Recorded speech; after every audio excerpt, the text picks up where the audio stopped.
In today's video, I'm going to teach you how to change the language settings in Microsoft Word. Start by opening Microsoft Word and going to any document. It can be a document you're working on or even a blank one.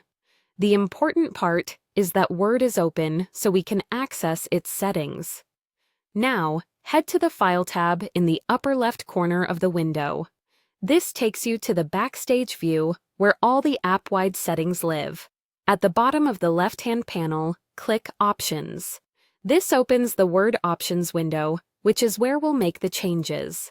In the Word Options window, look to the left sidebar and click Language. You'll see 3 related areas here, and it's helpful to understand what each one controls. Office Display. Language changes the language used for the interface, things like buttons, menus, and tooltips. If you want Word itself to appear in a different language, this is the one to adjust. Office Authoring or Proofing language controls the tools that help you write, including spelling, grammar, dictionaries, and autocorrect. This is the setting to change if you write or edit content in another language. You may also see a section indicating which languages are currently enabled and whether they're set as default.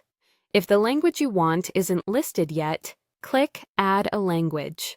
A list will appear with many options. Choose your preferred language from the list, then click Add. Word will place it in the appropriate section. Some languages may show additional details, such as whether proofing tools are available. If something isn't installed, Word may let you know and guide you, but you can continue with the configuration here.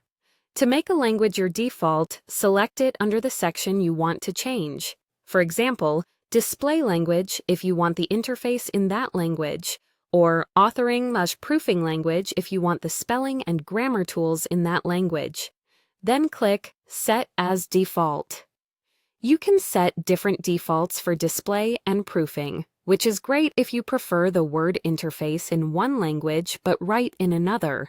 When you're done, click OK to save your changes. If Word asks you to restart, go ahead and close the app, then reopen it. This is especially important for display language changes to fully take effect. That's it. You've added the language you need, chosen where it applies, set your defaults, and saved your settings. If you ever need to switch again, just return to the same language area and adjust as needed.